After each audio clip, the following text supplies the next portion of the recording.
Thank you so much for your time today. Let's kick this off, Dan. Would love to understand first what got you into this field of global trade, trade compliance. Tell us a little bit of a backstory there. Yeah. So I had gone through the military, went to college on a GI Bill after that. And I figured instead of doing something really useful, I wanted to do something really fun. And so I decided to be a political science major, figuring who knows what life will bring after that. After graduating college, I literally applied for 150 different jobs.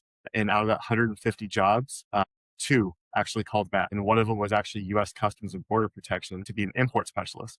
And so that's I it was completely random. I think it was also completely destined at the same time, but I did that back in 2012 on a whim and have not looked back since. That's amazing. And what parts of trade compliance do you find the most interesting? Yeah. So as my career grows, I get more and more involved in our other countries that we partner with their customs organizations. And so there's a lot of similarities just based on various treaties and organizations and whatnot, but there's also a lot of cultural wrinkles that are very specific to certain spots for, parcel shipments or for used products or something like that, where there's always just something just a little bit different just to make life interesting all the time. Amazing. I wanted to dig into your knowledge and experience on one specific aspect. And this is something that I've experienced myself in terms of any type of compliance, whether it's IT compliance, that's my background, or any type of compliance. And I think it applies to trade also, where it's mostly seen as a checkbox, as a cost center,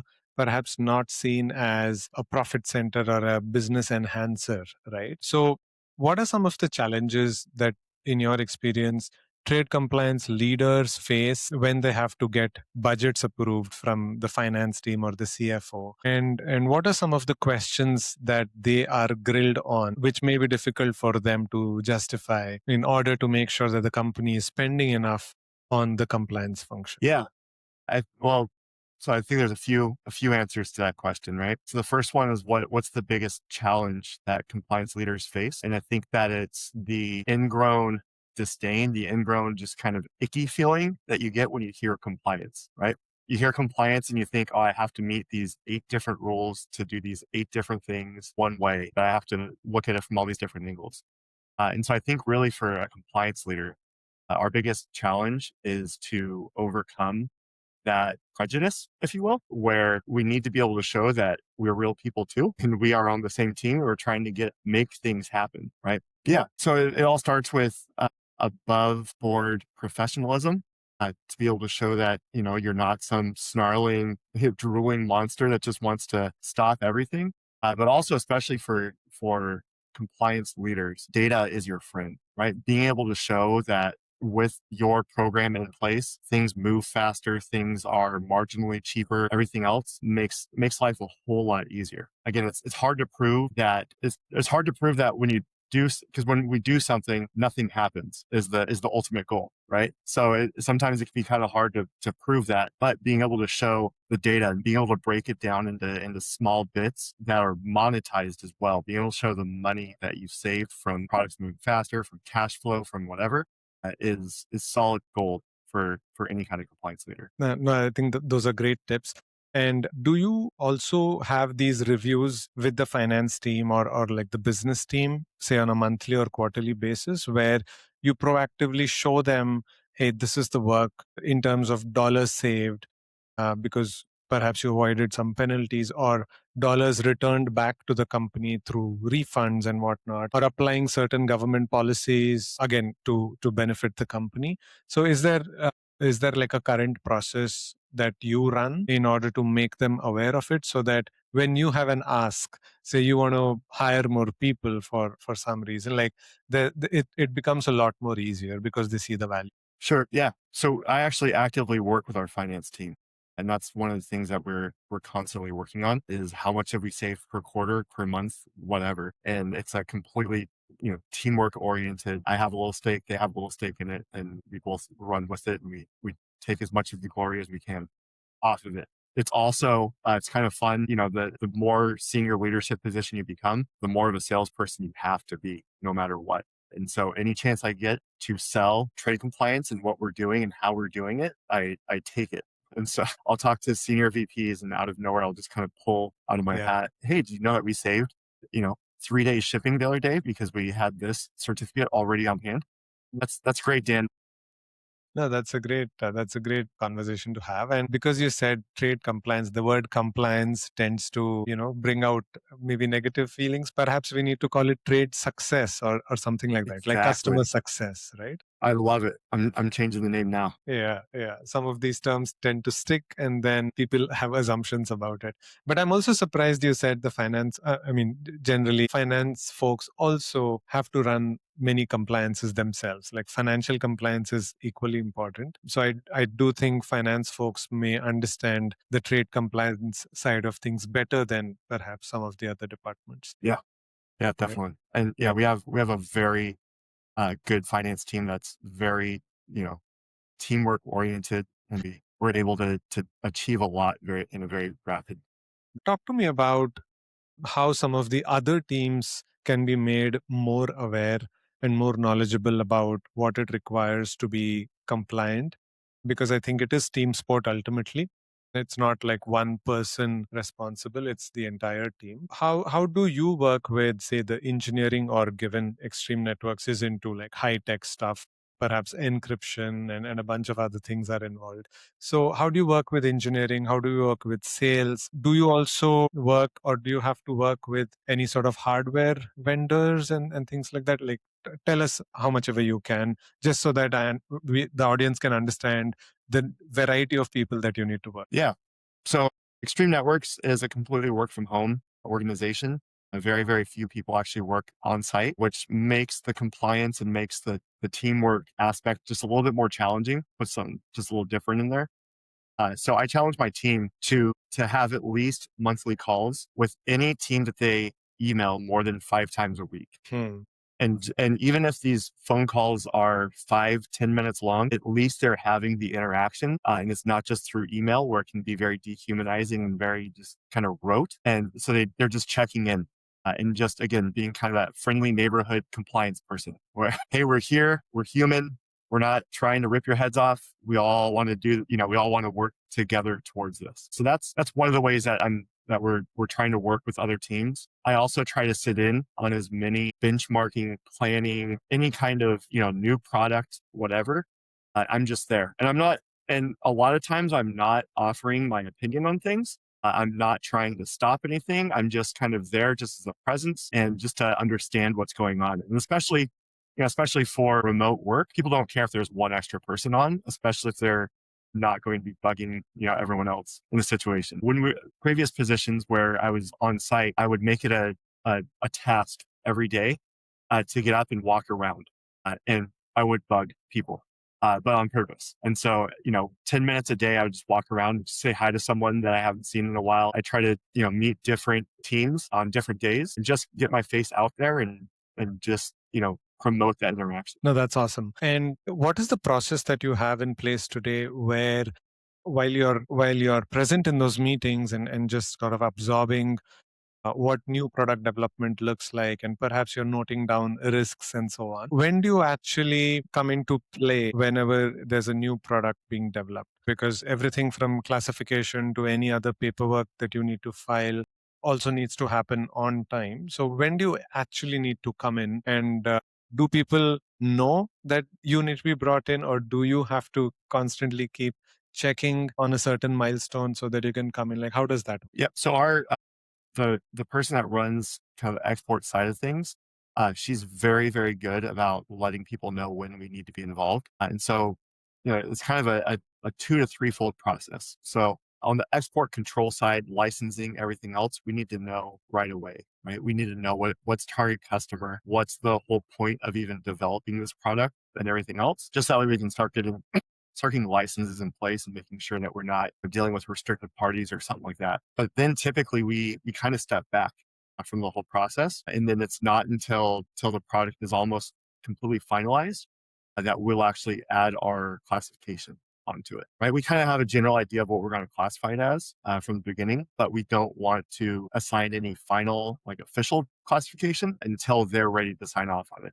So I've seen way too many times where you have a very overeager, overactive export team that will assign a classification and then it will be completely changed 5 times. And then that's just one extra step that the design team has to do in order to move on. And so just to promote velocity, we wait until almost the very, very end to actually assign classification. Got it. Got it. I guess that's also the point at which you have all the possible information, all the changes have happened, hmm because software work, hardware work tends to be iterative, and maybe there are other changes or small features that are added at the last moment, which may completely change things. Right?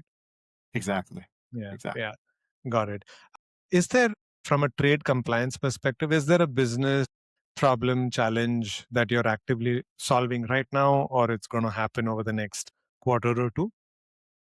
Yeah.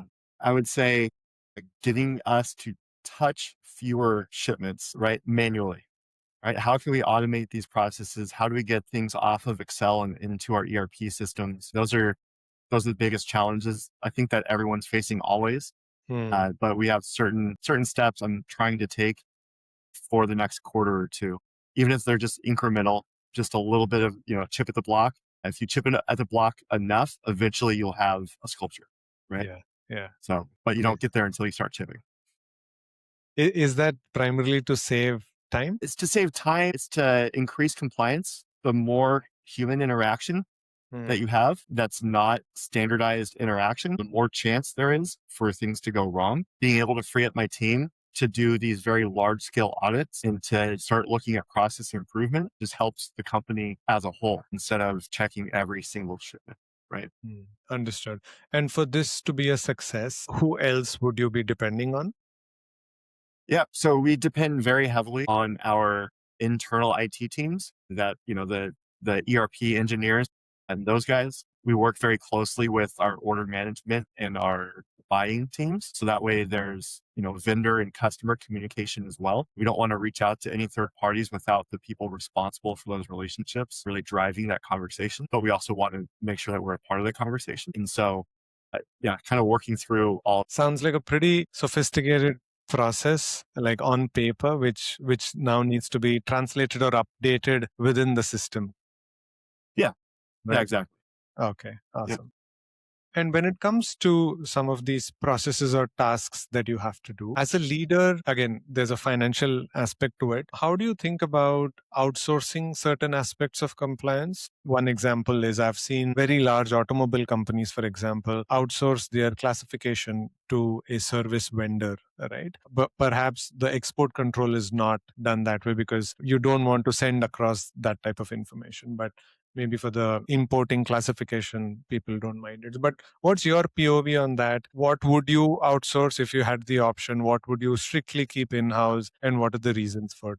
Yeah. So I mentioned audits earlier. I always think that third party audits are always critical. Maybe not on a regular basis, but definitely on a periodic basis. We need to have our own audits internally, but we also need to be able to outsource that and do that there. In terms of just kind of everyday compliance functions, I've never really considered what to outsource or not. We make sure to hire people that are capable of classifications or anything else like that. I would say actually invoice generation, depending on, extreme. Our compliance team doesn't generate invoices, but other teams I've been on, there's a part of the trade compliance team is actually generated invoices. I think that's something that definitely should be outsourced. Again, Yeah. a lot of compliance professionals are very highly trained, very specialized. And so to have them editing PDFs all day, it just kind of seems like a waste of resources. Yeah. You need to pass on that to the friendly finance team, I suppose. Yeah, there you go. Yeah, exactly. You mentioned something interesting, which is on the classification side, like some of the pieces that you would never outsource, you want to actually hire like a qualified professional. In the last couple of years, how has hiring been for you? Because I'm seeing there's a dearth of qualified professionals, like really people who are really good at classification. What's your experience been in hiring some of the newer folks, let's say people who've graduated over the last 5 to 6 years? Yeah. So as crazy as the last 5 to 6 years have been for trade or for international trade, it's actually very helpful as well because a lot of people actually now have at least heard HTS, right? Mm. They actually have considered this is what an import. When I was hired by CDP, I had to look up what an import was before I went to the interview, right? And so you have at least people now that have some sort of a semblance of an idea of what they might be walking into, which is very helpful to start gaining traction and really speeding up the process. Got it. I think that's a great sign. On the audit front, is there something that you would give it off to a big four organization? And also from a budget standpoint, is that something that you already have approved as part of your annual planning? Sure. So big fours are fantastic auditors, especially at the process level, at a general health level, very, very, very good, broad things. I'd say this typically, and there's zero science behind this whatsoever. It's just based off of observation, and that's it. Okay. I see there's a 7-year compliance cycle, and not Yeah. everyone follows this, but it just kind of the tendency tends to be this way. Okay. So what happens is a company will get audited by a government agency. Okay. They'll find all sorts of stuff that's wrong with the agency. And typically imports is lumped in there no matter where the audit is. Okay. So then the company will have to pay the fines. And then they'll also usually get some kind of an order saying you need to improve your trade compliance. So the company then for the next year or two will spend a great amount of resources in investing in trade compliance and everything else. Okay. The trade compliance professional comes in, they do their thing. And then really what happens is if a good trade compliance professional is doing their job, literally nothing happens. So then you have 2 or 3 years of absolutely nothing happening. And all that does in management's mind is start to kind of forget about trade compliance. And then 3 years later, you're looking at the balance sheet and you're thinking, why are we spending so much in trade compliance? Let's start pulling back a little bit. So then they start pulling back a little bit. And then what happens again is then you come back around to that 7-year cycle and then boom, you get audited and then you've already lost the resources, right? Again, no science behind that, just observation from being a consultant myself. Yeah. And so right now we are not in the position to sign on a big four. I've been looking at possible automated auditing for possible post in like just every single shipment, running it through some type sort of an AI tool or something like that. And then having somebody on our team check those results, and not just check those results, but also compiling those results into statistics that actually matter, right? Management doesn't care about how many HTS codes we imported. They don't care about how many licenses we got approved.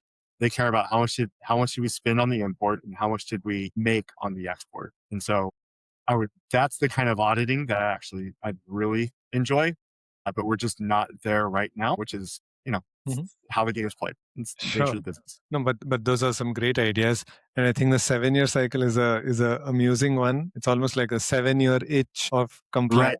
Yeah. It's gonna come back and bite you if you're not paying attention. And it's almost like I want to give a sports analogy in baseball or in cricket, which is very popular in India. The person who's behind the batter, like the person who receives the ball from the Mhm. pitcher, if they keep dropping the ball every time, you notice them, right? Yep. So the best ones, the best keepers are the ones who you'd never notice. But it Yeah. doesn't mean you can like remove them, right? So Absolutely. it's kind of like that, where the trade team is making everything successful, and hence you don't notice anything going wrong. But the moment you pull back, then you're going to see mistakes. Exactly. Yeah, great. Speaking about audit, which I think is a great practice, can you highlight a couple of instances where perhaps you did have to defend an audit, whether it's an external one or an internal one done? Like what sort of questions are asked? How much time do you get? What kind of scampering happens if your data is not in place? Like walk us through that. Sure. I mean, I think the number one reason for my job are audits, right? Whether external or internal. And I think that no matter how well organized you are, no matter how much you think everything's in place, there's always going to be scampering. I think if you're not scampering, I think you might not be treating it seriously enough, right? And so obviously the audit depends on who is asking the questions, why are they asking the questions in terms of what are they looking for. But I would say we just recently passed a government audit from a certain agency. And really what stood out to the auditors were that we had all of our procedures in place and we were actually checking against those procedures. And so Amazing. on a periodic basis, my team is making sure that the procedures are actually being followed. Not just every single shipment is compliant, but is the reason that their shipment's compliant is that compliant as well. And so auditors tend to really like to see not just the surface level stuff being approved, but all the underlying stuff as well. That's awesome. Congratulations on Yeah, passing that thanks. audit. Appreciate it. So that's amazing. I guess it whenever these audits happen, perhaps it's very satisfying for you as a leader to see that it was 100% pass, because that's what it took, a lot of work to get there, right? So Yeah. do you take your team out for drinks after that? So we're remote, but whenever I'm in town, in whatever town they're in, I definitely do. Definitely do. Yeah, That's you're talking about being satisfying. So yeah, my wife calls me a big nerd because I enjoy being outdoors. I enjoy, being on mountains and seeing just magnificent, beautiful views and everything else. I love it. But there's nothing more satisfying in life to me than an audit that can show exactly from where the product started, whether it was grown in the ground or, smelted or whatever, all the way through to where it was purchased by a customer and be able to prove that it was compliant all the way. There's something that just kind of tickles the back of my brain where so that's that's when I hit that send and I'm able to prove all of that, yeah. I get the chills. Yeah, that's nirvana, as you call it, I Yeah. suppose. Like you Right. Yeah. achieve a state of bliss Yep. There you when go. every single point. Awesome, awesome. I'm getting to learn like a lot of new things here. Just, I mean, these parallels I've never thought of, but I mean, your passion comes through, which is amazing. And how do you ensure that your team, of course, you want to hire the best people, but do you send them off on like specific trainings? Do you coach them on like a monthly basis? Tell us how to create and maintain like a solid team. Yeah. So we meet up weekly, even if there's nothing really to talk about. We still meet up weekly, and these meetings don't go half an hour every time. Sometimes they're like 5 or 10 minutes, but it's getting around. And it's just talking about what happened during the week, professionally or personally. If they feel like sharing personally, then by all means. Obviously, there's conditions there, but I want to just make sure we're fostering a friendly environment at all times. We have a team of 5, and so there's 3 levels. And so I meet up with all 5 of the team members on at least a monthly basis. Actually, all of them I will talk to throughout the month outside of those one-on-ones. But we've recently started specializing in a specific import person, a specific export person, and then some others that do other things. And the 2 people that we picked for import and export, they have a background in it, but they never really specialized in it. And so I give them very specific projects so they can deepen their understanding and knowledge of those fields. But myself and the manager on our team, we keep a very, very close eye on those projects to make sure things aren't going awry, to make sure, it's being done properly. But I want these people to be doing all of the work on it. Right. And I'm always available if and when they have questions. It's when they don't have questions is when I start really getting concerned. And I'll check in and ask how are things going? What can I do? So that's on the internal side. On the external side, I try to make it a point to send every single team. It's easier with 5 people. Hmm, It's a little bit more budget friendly to be able to send them to various conferences. interesting. And a lot of times the conferences are actually in countries or states that these guys work already. So it's not a huge travel expense. It's fairly easy for everyone. Not that that's going to happen every single time, but we've been lucky for the last couple of years. Nice, nice. Any conferences that you can mention off the top of your head, just to put out a word for them? Yeah, of course. No, yeah. ICPA is always right the baseline. Like if you don't do ICPA, then you're doing something wrong. TTRA recently has been a really, really good one. The American Conferences Institute has some really interesting and really focused trade compliance sanctions conferences that have been very enlightening recently. And then also I Awesome. think I've hit up all the major. Yeah, yeah, that's great. Great shout out for them. And one thing that brings me back to the team, because day-to-day work can become at some point, okay, classification, paper filing, licensing, and so on. those are tasks that one has to do. Do you also associate any KPIs for the team so that you know, are we getting better? Are we staying the same?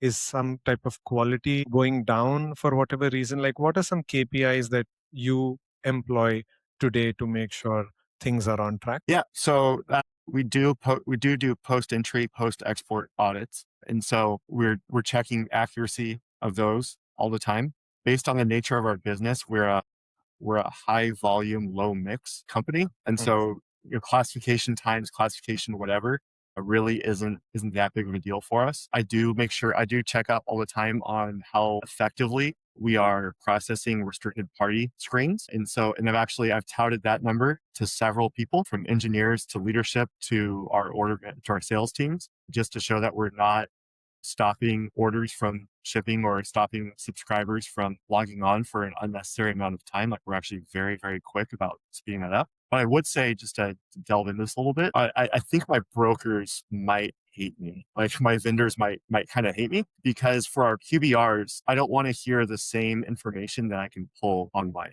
right? I try to use vendors that are very technology forward, Hmm. that are very mindful about business needs and everything else. And so because of that, a lot of our vendors will have on-demand reports. If I have any sort of a business question, I can pull it very easily, right? But for like QBRs or annual business reviews or something like that, that's the opportunity really for the vendor to prove that they're doing a good job for us, right? And so I don't want to see how many shipments have you moved for us. I don't want to see how many HTS codes have we imported.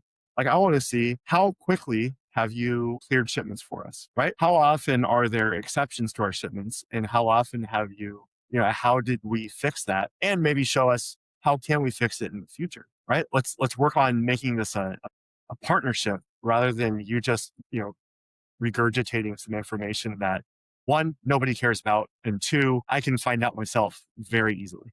Sounds Yeah. like you're a very strict buyer. No, it's all good. But when you talk about these vendors, are these specifically freight forwarders? Like, who are these companies exactly? Yeah, there are freight forwarders on the export side. So we'll have QBRs with our significant partners, and I get in on those conversations, even though it's really our transportation team. But they still are involved in EEI filing for us and stuff like that. And so I try to carve out a couple of minutes out of those meetings. On the import side, it's our customs broker, right? Okay, okay, got it. And then our denied party screening vendor as well. I get them Understood. to give me some info. So, just from a given that you are a buyer of these services or the user of these services, where do you have the most amount of say in choosing these vendors? So, is it on the custom broker side? Is it on the freight forwarder? Or is that completely up to the transport team? How does that work? Yeah. So I'd say the most autonomy would be over the customs broker, but even then, I still work very, very, very carefully, closely with our finance team, with our transportation team, with the buyers. I want to make sure this works for everyone. Like, I probably could, if I really wanted to, just kind of make an edict and say, this is it, this is what we're doing, and that's it. But that's not a good way to be part of a team.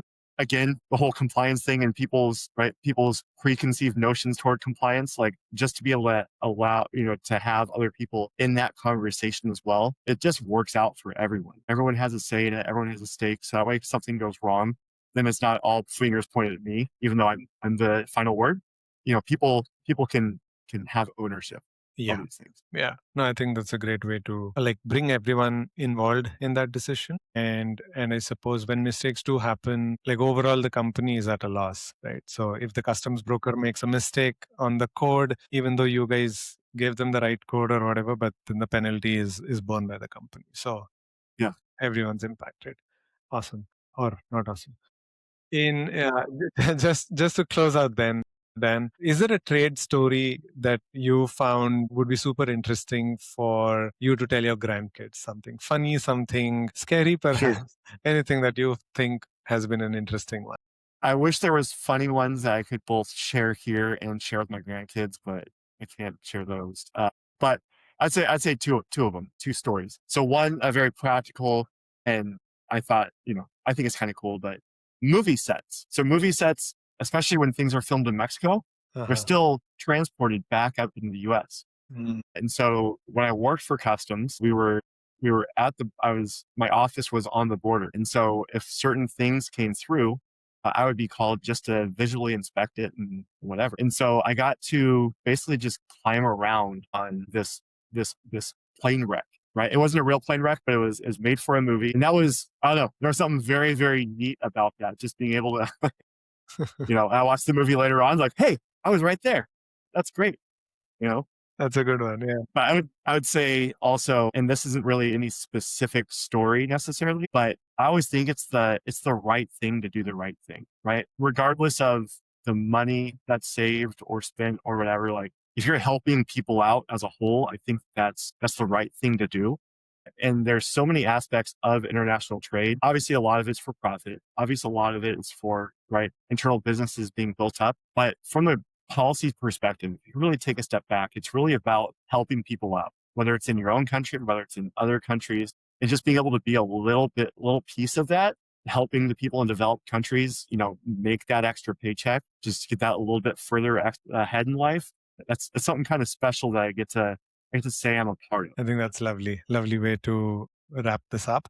Dan, it has been great. Thank you so much for sharing your story, sharing your learnings, very specific tactics that I'm sure all our leaders listening would love to use in the next week. Thank you so much for having me. I really appreciate it.